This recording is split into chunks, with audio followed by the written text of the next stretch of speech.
Good morning and welcome. My name is Anna Shalray, and in case you don't know me, I am a loss and rainbow mama. I'm also a certified holistic women's health coach and registered yoga teacher.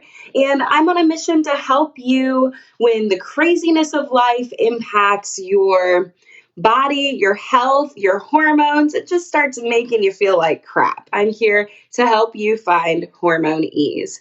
So, today, we're going to be talking about pleasurable periods and the simple shifts that you can make in your daily life from your mood, from your movement, your mindfulness, and your nutrition to help you be able to move through each period with ease without having to lay up on the couch or lay in your bed or deal with any of those crazy disruptive symptoms. So, I want to start off today and kind of talk about what's happening in your body and what hormones are at play that, when imbalanced, can start making you feel like crap. So, the first hormone that probably comes to mind when you think of being a woman and your period and what might be happening is estrogen. Now, estrogen is the building up hormone. Its job is to build up the lining of your uterus, and it interacts with other feel good hormones like oxytocin, which is your love and bonding hormone, dopamine, which is all about pleasure, your serotonin, which helps to regulate your mood, your sleep, and your appetite. Um, and estrogen actually helps to keep your vulva and your vagina moist. So that's really, really important when it comes to pleasure, right? Nobody wants to feel dry down there. That's not really going to inspire any kind of action happening. So if you find that you're feeling constricted in tight clothing, maybe pain or discomfort, or maybe extra dryness, estrogen supports normal vaginal sensation, blood supply to your nerve, and your nerves and your joints. So it's really, really important that we have enough estrogen that you're not dealing with pain from just putting on tight pants or from trying to get down and dirty. So what happens when you have too much estrogen? When there's too much estrogen happening in your cycle, you might experience breast tenderness or painful or early periods or all those crazy PMS symptoms. Maybe you're cramping, you're bloating, you have some digestive issues. Maybe you've got a cyclical headache that happens like right before your period or right in the first couple days of your period. All that's coming from too much estrogen happening in your system. Irritability, like you feel like you're going to bite somebody's hat off, or at the drop of a hat, like that's also too much estrogen. Now, not enough estrogen, like we talked about, you're dealing with dryness, maybe lack of sensation down there, or too much, like hypersensitivity. You might also deal with hot flashes or irregular absent periods, which is no good. Like, I want to really get down to business and tell you that paying attention to your hormone balance isn't just about baby making. Now, in school, we learn about math, we learn about history, we learn about science, but do we actually ever take the time to learn about what's happening in our bodies from month to month, to get to know what's actually going on and how to feel really, really good in them? Not really. So it's important to note that your hormones, yes, they support fertility and support baby making, but if they're off balance and if you're someone that's not having a period regularly, you're missing out on all the benefits of progesterone production. Our bodies naturally create progesterone in our luteal phase, so the time from when you ovulate to the first day of your period. And if you're missing out on progesterone, you're missing out on what your body needs to support your joints and your bones. So you're more likely to deal with osteoporosis later on in life.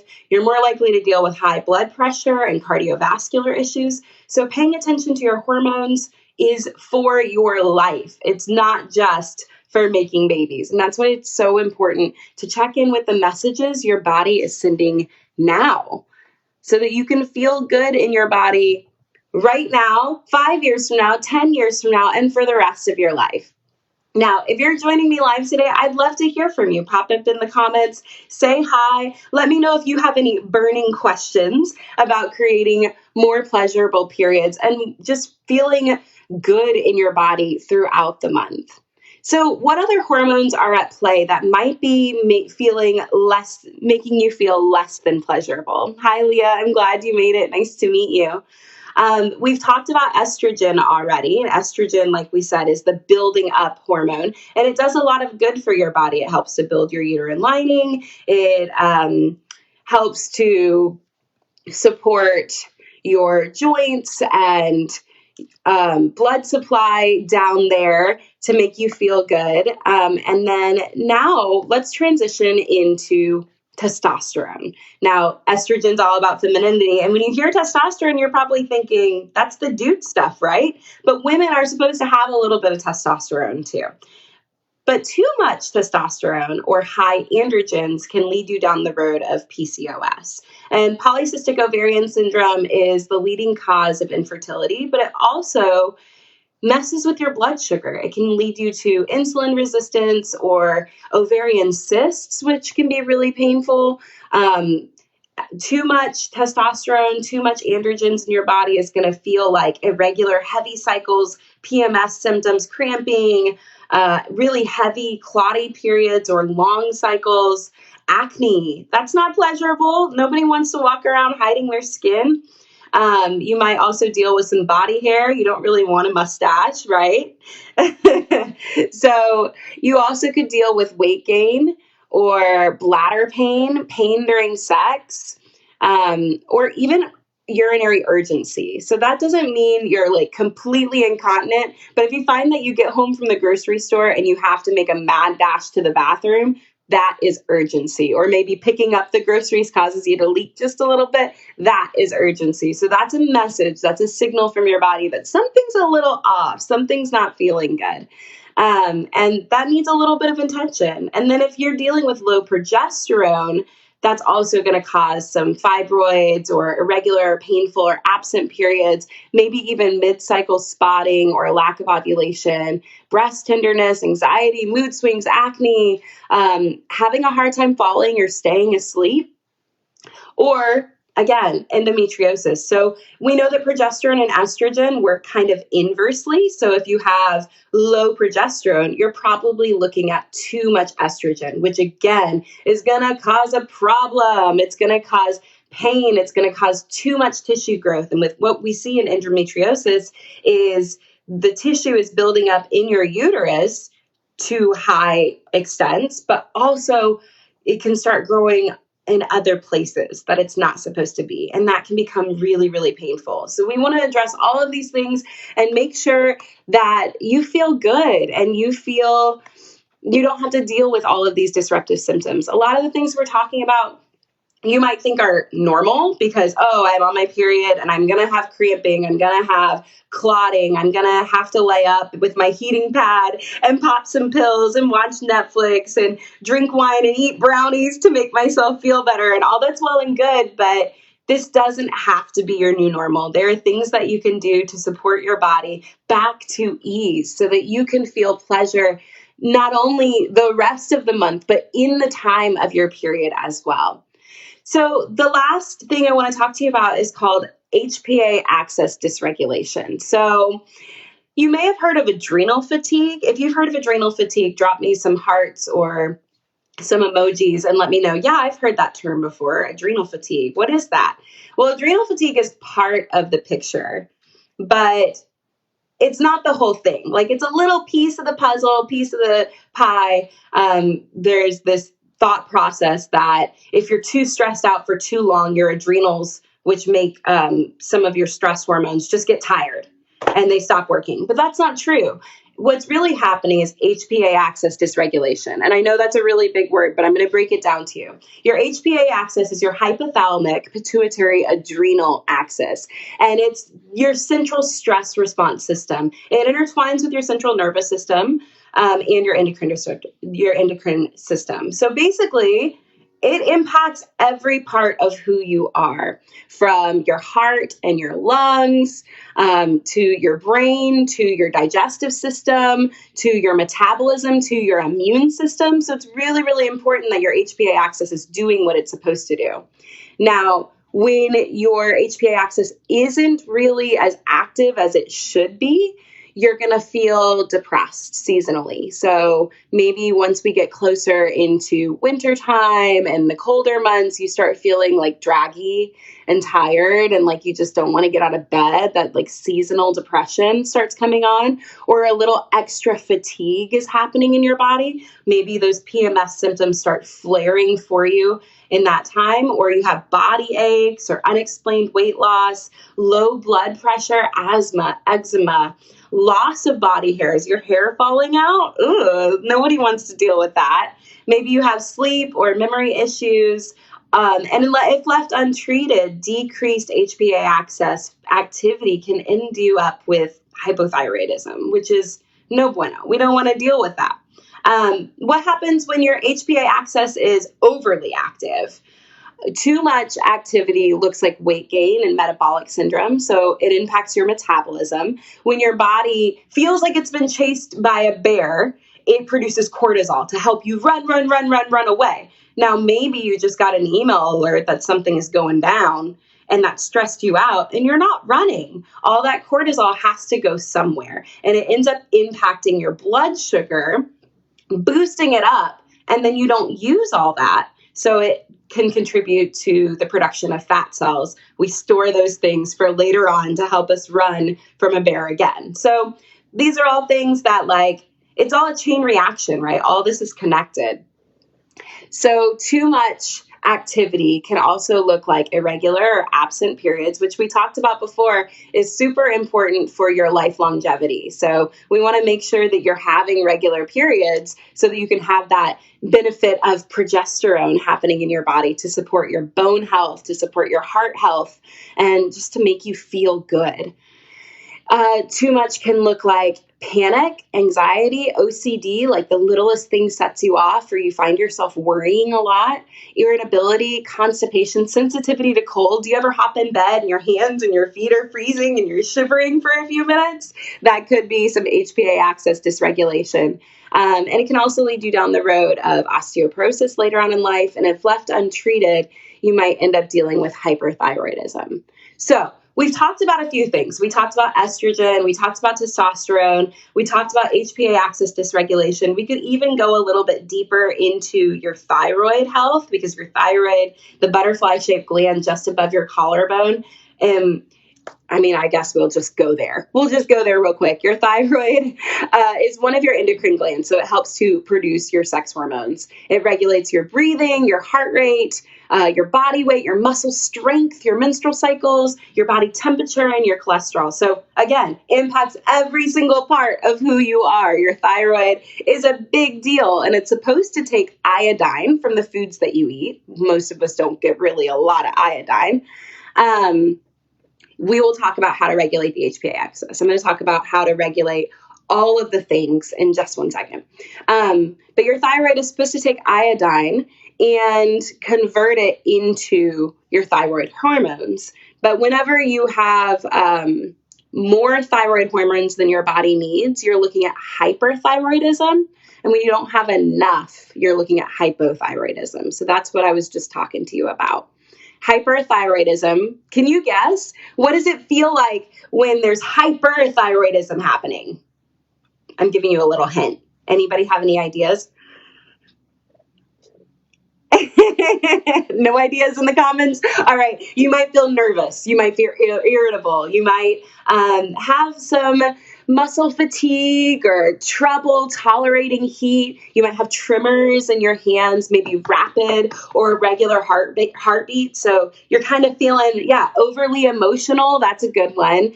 And if left untreated, hyperthyroidism can contribute to Graves' disease. And then hypothyroidism. So when you have not enough thyroid hormones, you're kind of on the opposite end of the spectrum. You're melting, you're fatigued, maybe you have weight gain or a puffy face, maybe you have brain fog, you're forgetful, you have a thought and then you just can't put a finger on what it was.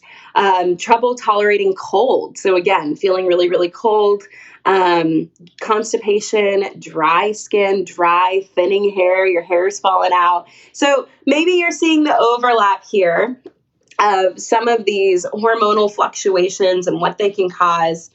If left untreated, hypothyroidism can lead you to Hashimoto's thyroiditis.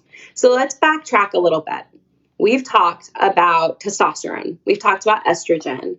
We've talked about HPA axis dysregulation. And now we've talked a little bit about your thyroid. So what do I do about it? How can I find pleasure? How can I help balance out my hormones a little bit so that I don't feel overly emotional, anxious, so my vagina isn't dry and I can get down and dirty, so that my clothes, whenever they're a little bit tight, don't cause me pain or extra sensitivity down there, or so that I don't have to be laid up in bed through my period or dealing with headaches or cramping or bloating or just fatigue. How can I find pleasure and enjoyment throughout my cycle, throughout the month?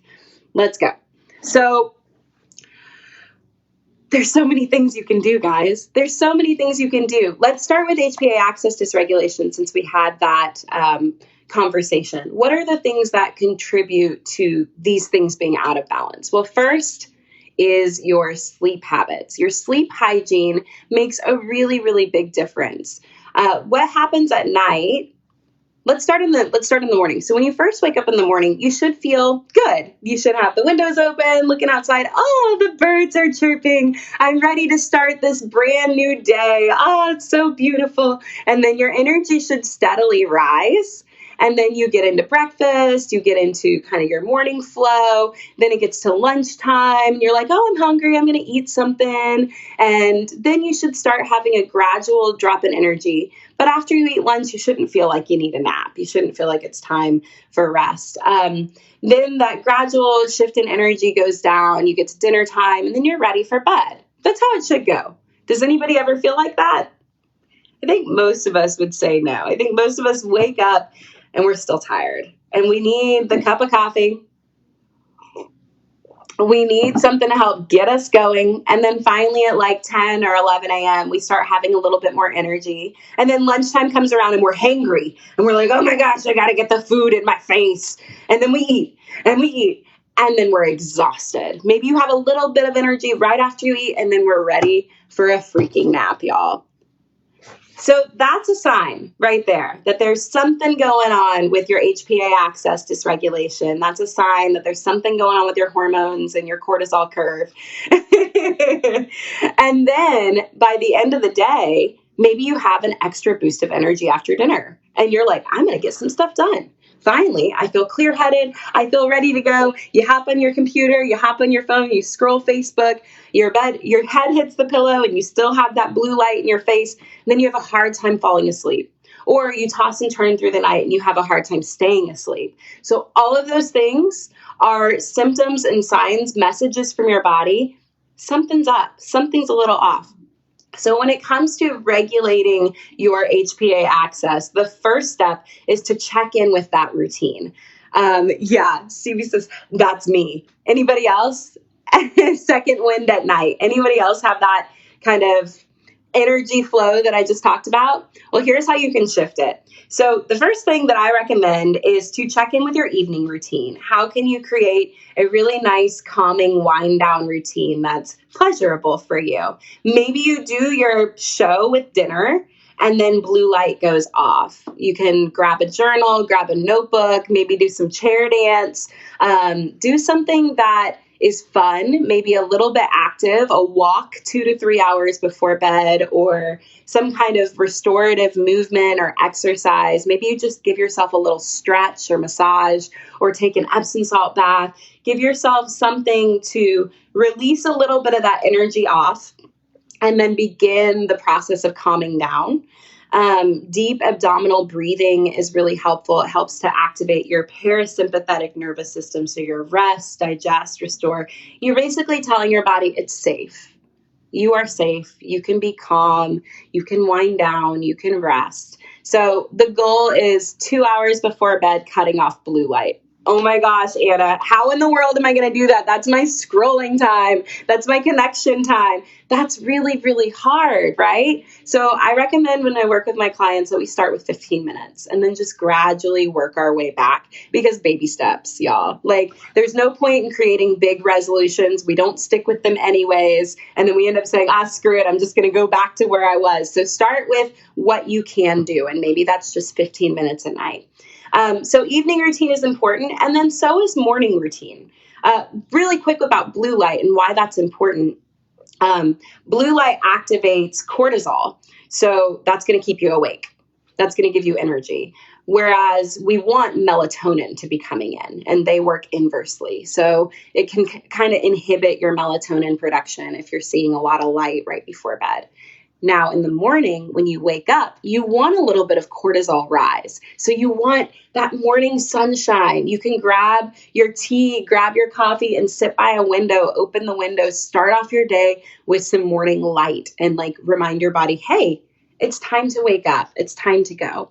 And you'll start feeling that rise of energy a little more than you would if you just like put on the sunglasses and sat in your dark room and spent a couple hours just groggily waking up. So getting moving first thing in the morning, starting your day with some morning sunshine.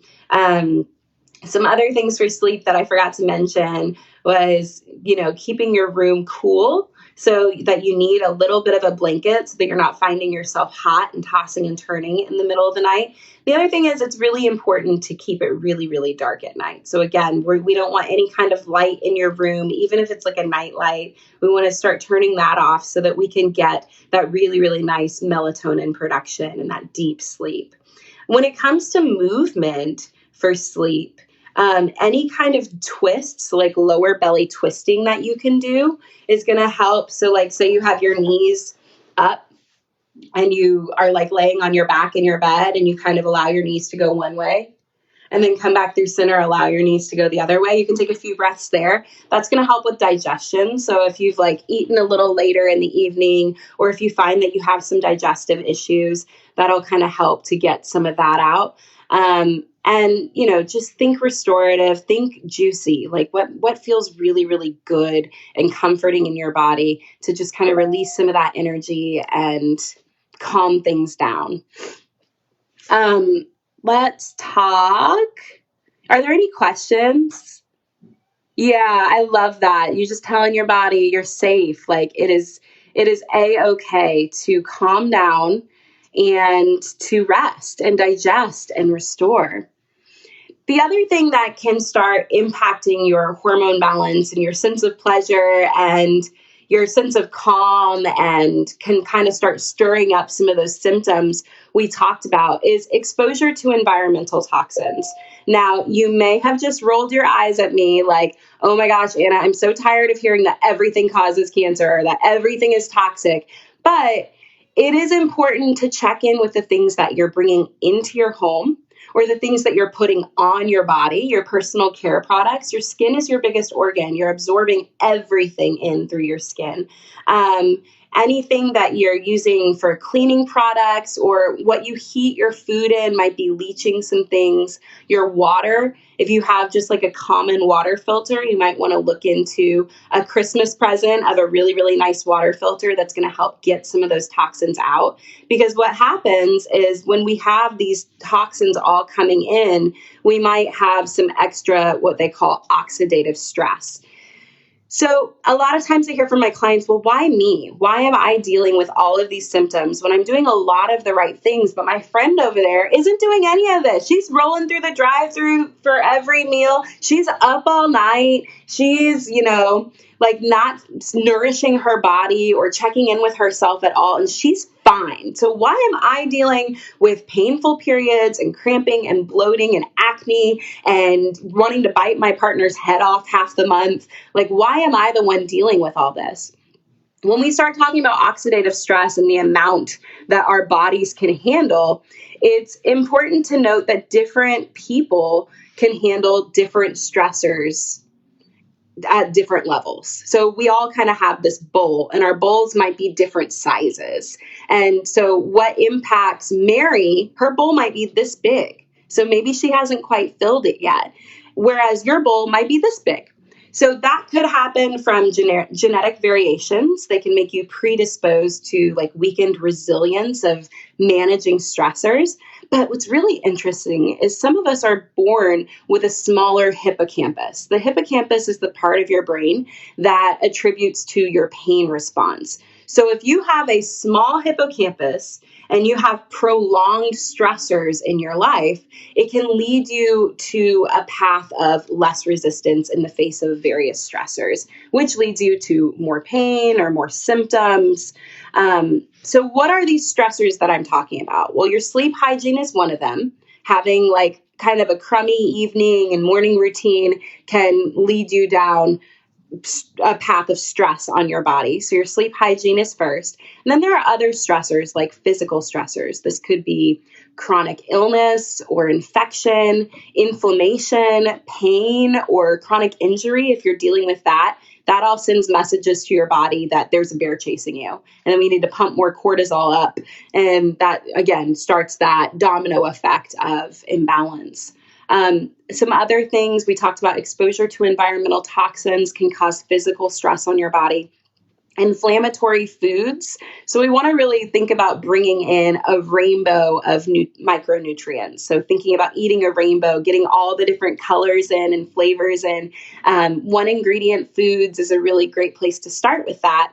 And then, so with nutrient density, you know how we were talking about getting hangry once you get like to lunchtime? If you're noticing that, that's a symptom of blood sugar imbalance. And one of the ways that you can think about balancing your blood sugar out is shortening the time between meals. So really trying to nourish yourself every like 3 to 4 hours until you feel more stable, and then listening into your body and asking her what she needs. If you're able to space that out more without dealing with any kind of shaking or hangriness or moodiness or irritability, then your body's saying, okay, this is my bowl. Like, this is how much I can handle. And then when you eat, we're thinking rainbow of foods, and we're also thinking protein, fat, and complex carbohydrate. So healthy proteins, you might just think like lean meats, nuts, seeds, beans. Complex carbohydrates are fiber rich, and that's also going to help your body digest things and get rid of excess toxins. What we find is when you're dealing with constipation, your body's holding on to those toxins, and a lot of times they're reabsorbed into your bloodstream and they just sit there. So that's one of the big causes of estrogen dominance, is that we're not eliminating excess hormones. We're not eliminating the excess estrogen. So it's just hanging out and we're getting more and more and more of it. So making sure that you're checking in with your digestion, your gut health is first and foremost. And then healthy fats. So we're thinking like grass-fed butter, coconut oil, avocados, coconuts, nuts and seeds have a good amount of fat as well. Fat from your clean meats is great. Cheese and dairy, if your body can tolerate it, is great. You always want to go for options that are like grass-fed, free range, organic when you can, because a lot of our meats, although it says on the packaging no hormones added, a lot of our conventional meats still have a lot of hormones in them. And so that's another thing that's filling your bowl and causing it to get to that point where you might overflow into some of these symptoms that we've been talking about. So the other thing is you want to make sure you're absorbing, you're getting the nutrients your body needs out of your food. And one way to check in with that is your digestion. Are you pooping? Are you pooping once to twice a day? Is your poop a number 3 on the Bristol stool chart? You can look that up. So you can actually look at your poop and tell, like, is my body digesting things well? There's also some blood tests you can run to see if you have any kind of nutrient deficiencies. And there's some things like symptomatically that when I work with my clients, I can kind of tell them, yeah, your body might be needing this. So we like to talk about that. Digestive enzymes can help with absorption. If you notice that you have a hard time digesting certain proteins, that could be a good place to start for you. And then lastly, over or under exercising can be a physical stressor. So we're not linear. We're not linear people. I know that like it's kind of a man's world, and the way that we think about exercise as I got to do it. I got to get it in. I got to push through. I got to work hard. But you are biochemically a different person through each phase of your cycle. There are 4 phases of your cycle. So in menstruation and the time right before menstruation, the luteal phase, your hormones are going down. So your energy is naturally going down. So this is the time to focus on restorative movement. If you are doing some strength training, maybe you do higher weight and less reps, and you really focus on muscle engagement, squeezing muscle to the bone. This is the time that you focus on walking and, again, yoga, more restorative movements that are nourishing to your body and honoring your energy. And again, telling your body it's safe. It's normal for you to feel, these different waves and ebbs and flows of your energy. And then in the follicular phase, moving into the ovulatory phase, so the time right after your period into ovulation, you'll notice you have a boost of energy. You feel excited and ready to go. So that's when it's time to do your HIIT training. Go and dance it out. Go and really get moving, run, do all of the big bursts of energy and honor that. And what you'll find is when you start honoring your body's natural ebb and flow of energy, you get more out of what you're putting in. You find more pleasure in your movement when you're able to move with your body instead of against it. And you also, if you're an athletic person with athletic goals, you get more out of your exercise and you see better, stronger, more consistent results instead of constantly hitting a wall and then having to take a week off for rest days and, injuries and all that. So it's really important to check in and honor your body and consistently ask, what do you need today? Okay. Sorry. I hope that's fun. Are y'all getting it? Is this making sense? Yeah. So really, this is checking in with yourself on a whole new level and honoring the fact that you're not linear. You're not a dude. Their hormones fluctuate through 24 hours. Ours fluctuate through the period of a month. So when we're able to move with our bodies and move with that energy, we're able to get more and to feel more pleasure every day from our movement and our nutrition and our mindfulness and our self-care. We're going to get into that too. So I've got one more little area of stressors to go over, and then we'll start talking action steps. How do I apply all this? Because it's a lot of information. Okay, mental and emotional stressors. So that feeling you get when your alarm goes off and you're already late to work, or you just have to rush. You have to hurry up and get in the car, and then you're stuck in traffic and your palms start sweating and your heart starts racing, or you just start feeling angry, really angry, ready to go bite somebody's head off. That right there is your sympathetic nervous system. That's the stress response telling your body it's time to fight or it's time to run away. And that's that feeling that I've been talking about where your cortisol rises and you're being chased by a bear. So that is a mental or emotional stress that can happen just in everyday life. Or if you're someone that's dealing with or coping with trauma, that can be a consistent mental, emotional stressor. So really getting support around processing your emotions and your feelings and making sure that you have social support. What happens is we're telling our body we got to run from a bear all day long. And that can impact our hormones through a mechanism called the pregnenolone steal. So cholesterol. Oh my goodness, y'all, I'm going to crack myself up. So cholesterol is the foundation of your hormones. Cholesterol turns into pregnenolone, and pregnenolone goes off in little shoots and turns into testosterone and progesterone and estrogen. And so all of your sex hormones that you need to be in a good, nice balance. And then down over here is cortisol. Now, when you're constantly asking your body for more cortisol to help you run from the bear, it can bypass your hormones. So bypassing testosterone, estrogen, DHA, and testosterone, and grab the pregnenolone and say, I need that because I got to make more cortisol, because survival and escaping from the bear that's chasing you is more important than baby making and procreation. So your body will always do what it can to keep itself safe.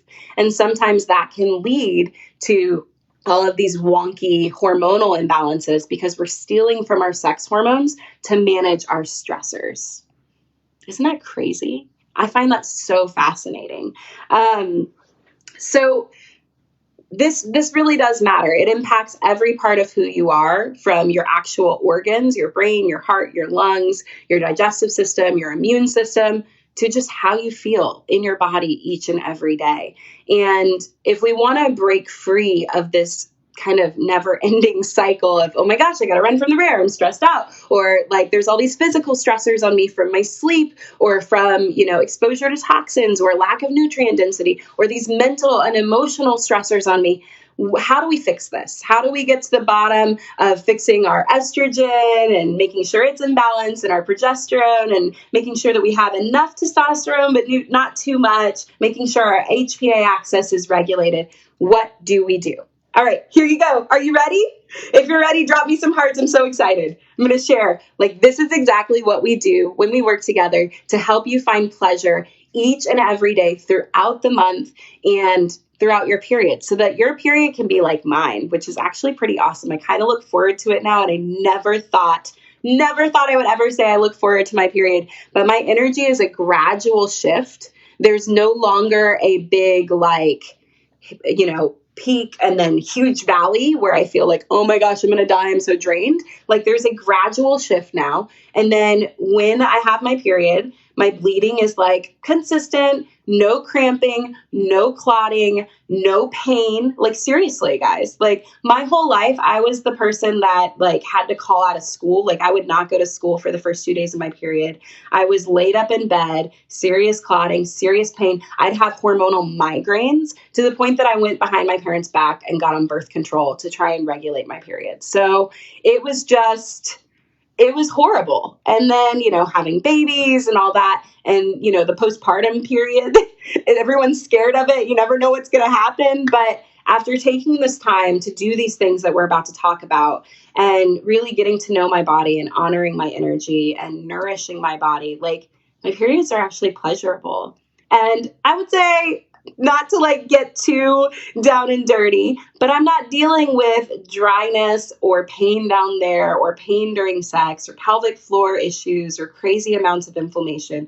And that's what I want for you too. I want you to have pleasure throughout the month and pleasure in your period. So what is step one? Step one is creating a routine that leaves room for you. Did you just roll your eyes at me?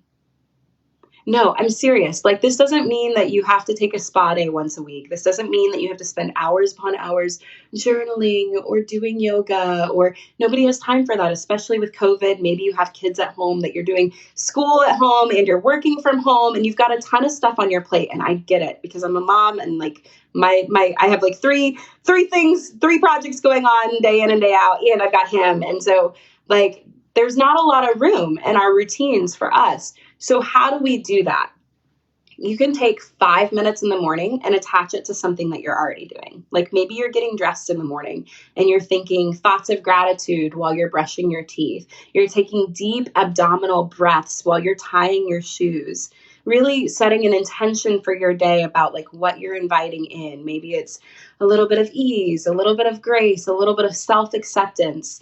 And then maybe it's 5 minutes in the afternoon right before lunch, as you sit down with your plate, taking time to use your senses, use your sense of sight, notice all the colors, use your sense of touch, notice the texture as you're eating your food, notice the smell, really take a moment to be with it, be present. So maybe it's a 5-minute presence check-in. What do I see? What do I smell? Just giving yourself a moment. Maybe it's a dance party. Maybe it's taking a moment to laugh, giving yourself 5 minutes. I'm going to play. I'm going to take 5 minutes in the afternoon and I'm going to play, whether it's a dance party, whether it's time to laugh, maybe it's connection to an old friend. One thing I wanted to tell you about stress, we have all of these different stressors, but what we found is that women, because we're so awesome, need less cortisol to buffer their stress responses when they utilize the tend and befriend response. So boiling that down, When we have good quality social support and connection, we don't need cortisol to help us buffer our stressors. So we're not asking our body to overproduce cortisol. When we have the people in our lives that make us feel safe and secure and grounded to rely on. So maybe one of your 5-minute check-ins is texting an old friend. It's surrounding yourself with those people that give you pleasure, that make you feel good to be around, that make you feel connected, that warm your heart. Like that is a huge part of supporting your well-being, is checking in with your social support system. And it's going to mean that you don't need to produce as much cortisol to move through all the stressors of daily life. I think that's pretty cool. So taking 5 minutes, morning, afternoon, evening for a self-care check-in to bring in some supportive, stress-reducing mindfulness practices. And I have a ton of those that I can talk you through and make it like really, really actionable for your life. I work a lot with women who have gone through pregnancy or infant loss and who are like trying to conceive again. And a lot of times anger, frustration, like really rage, like all of those pent up emotions come in. One of my recent clients is a mom and has a toddler, and she's like, I'm angry like all the time. Like, what can I do? So we made like Play-Doh with some essential oils in it, and she beat the crap out of some Play-Doh to like give her an outlet. And her and her kid like got the rolling pin and were rolling it out, and then she knead it like dough. And it was just something that she could smell and touch and feel and like really put that energy into. So really checking in with like, how am I feeling? What do I need? How can I support myself in a way that makes sense? Because grabbing a journal is nice, especially like right before bed, to help you stream of consciousness, write out your thoughts and get rid of some of that like tension from the day. But a journal isn't all. Like that's not the only form of self-care. Neither is getting a massage or having a spa day or taking a bath. Sometimes you need to beat the crap out of some dough. Sometimes you need to turn on some music and dance it out and get some of that anxious energy out of your body. Okay. Step 2. So step 1 was create a routine that leaves room for you. Step 2, right size exercise for each phase of your cycle. And I know we kind of already talked about this, but we don't want to over or under exercise. We don't want to beat our body up or have this idea of like, oh, I ate this the other day, so I got to work it off. I got to burn it off. I got to get it in. That's not what it's all about. Your exercise is a reward. It's not a punishment. It's something that's a celebration of your body, your movement, and it should feel good. So attaching that to your hormonal health, we're moving in a restorative, gentle, body honoring way in those times in our cycle where we have less hormones and less energy. So our luteal phase right before our period and during our period. And then we're amping it up and celebrating and working hard and like really celebrating all the things that our body can do in that second half of our cycle, follicular and ovulatory. Okay, step 3. Blood sugar balance with anti-inflammatory foods. So eating your rainbow plate, making sure you've got protein, fiber, healthy fat with each meal or snack, because that's going to help to satiate your hunger and help you stay fueled up for a long period of time so that you're not just eating it, having a big rise in your blood sugar and then feeling hungry again. The other thing is slowing down. So checking in before you eat, mindful eating, chewing your food, putting your fork down between bites, really enjoying all the flavor explosions that are happening and the pleasure that there is in eating. Because a lot of times we're eating distracted, right? You're grabbing something and you're running and you're doing 10 other things. How would it feel to just be present with your food today and really enjoy it? I know a lot of times when I am like eating on the go, like 30 minutes later, I'm like, did I eat? Do I need to eat something? Like you have to like slow down, tell your body you're safe because it's time to rest and digest and be there so that you can be satiated and have the energy that you need to get through your day and get what you need out of your food. Digestion begins in the mouth. So if you're someone that's dealing with some gut health and digestive issues, really taking that time to chew your food helps your body get what it needs out of your food. So I know that's really simple and basic, but do you really chew your food? It's a big one. Okay. Let's see. Here's another step for you. So, digestive support. We want to re-inoculate your gut with healthy gut flora. So, there's like the good guys in your gut and the bad guys in your gut, and you want the good guys to win. So, you can do that by supporting your digestion with probiotics and probiotic rich food, like fermented foods. If you do take like an oral probiotic supplement, you want to change that out every 3 months to help you get like a really, really good variety of flora in your gut, because there's so many different strains of beneficial bacteria. So we want to get as many of those strains as we can. The other thing is enzymes. If you are having any kind of problems with digestion, enzymes are a really great thing to add in. And then all these things are going to strengthen your immune system so that you're not sick and laid up for the rest of the winter season. So important stuff. Last, we've got nutrient density and then individualized supplementation. A lot of our foods are just kind of lacking in nutrients, and a lot of us are just lacking in the micronutrients that we need to feel good and to help our bodies function well. So I always say food first. It's always nice to have labs if you can, before you just start taking a bunch of supplements, because we don't want to waste your money and you're going to poop a lot of it out anyways.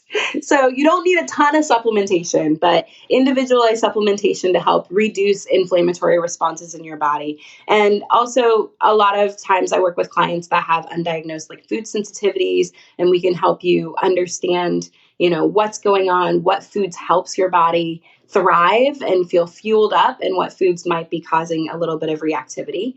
And then you might also have some exposure to mold. There are symptoms that we can kind of check through and see if there's any kind of mold exposure happening that's going to cause big inflammatory responses in your body, and parasitic infections. I know it's crazy, and people think that the only way you can get a parasite is if you travel out of the country, but there's actually like studies here in America where people got parasites from their drinking water. Ugh, gross. Undercooked meat is another big one, or even on your fruits and veggies. If they're not washed, parasites like to travel on them. And again, if you have enough good gut flora, like probably most of us, I think it's like 80% of us have some kind of parasitic activity happening in our body. But if you have like a good gut health, good healthy flora, the good guys are going to win the battle. But when we start seeing some issues, that's the time to like really check in and make sure that we're supporting our bodies. And then reducing environmental toxins. So checking in with your labels on your personal care products. I really love the website ewg.org/skin deep to help you figure out like what can go on your skin that is that's not going to cause problems. And most of the time it's like ingredients you can pronounce, things that you could eat is what you want to put on your skin, things that are safe to eat. Same with your hair products, same with your personal, like your cleaning products in your home, and then your cookware, just checking in that you're not kind of getting any kind of heavy metal leaching or plastics like in the microwave that are leaching all kinds of chemicals into your food. Things that you're eating with, stirring with, like we can talk through more of that. So yeah, that is like the place to start.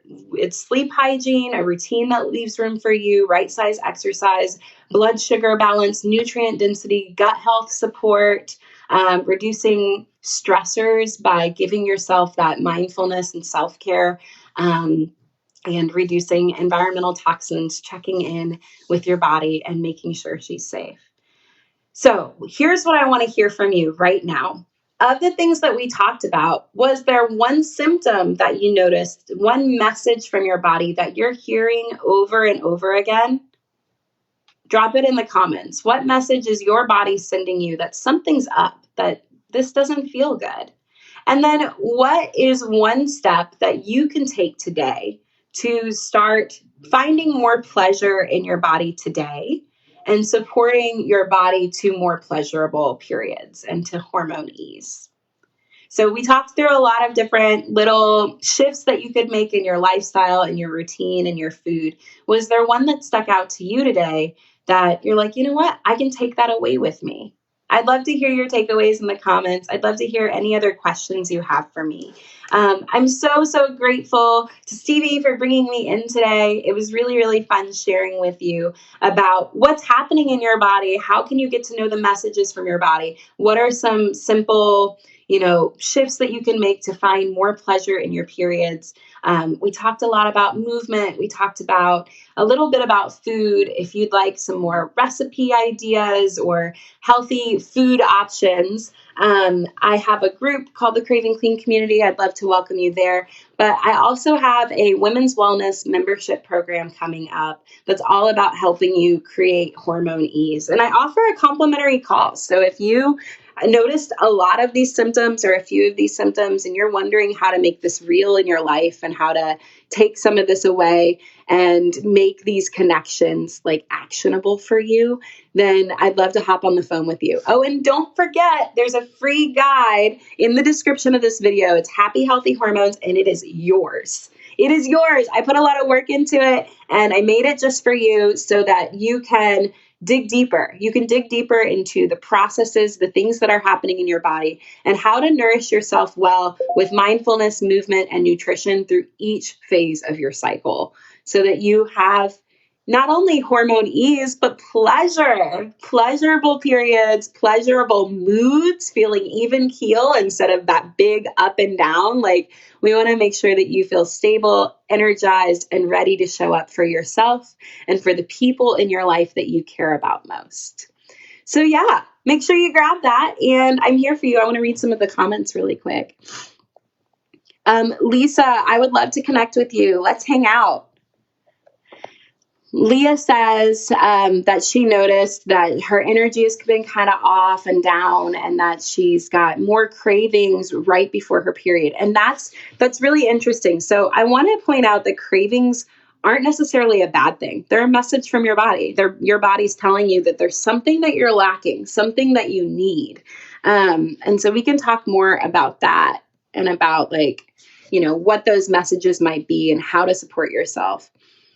And then Leah says that she's stressed about exercising anyway and felt so bad, and she didn't understand why until now. Oh, I'm so glad that this helped you kind of find a little bit more clarity in what's going on in the full picture. Isn't it so interesting how everything is connected? Like, all of this stuff layers on itself. And even talking through all the different hormones and all the different things that might be off, there was a lot of overlap in symptoms because all of these systems are connected. Your hormones don't exist in a vacuum. They don't just happen. Like, your period doesn't just happen to you. Like, there are processes that your body's going through, and your body craves homeostasis. It craves that safe feeling. So anytime we're creating change, we're thinking little tiny baby steps and continuing to encourage and let your body know you're safe. It's safe to do something just a little bit different. And I'm going to listen to the messages you're sending, and I'm going to respond with grace and compassion and love and meet you where you're at. And we're going to find pleasure together. All right. Well, thank you so much for joining me. I need to go teach another class. Otherwise, I would hang out with you all day. This has been so much fun. Feel free to PM me. You can friend me. You can hop in my group. Grab your free guide. And if you want to know more about the Women's Wellness membership, we're doing mindfulness, movement, nutrition, group calls, movement, we'll do movement twice a week.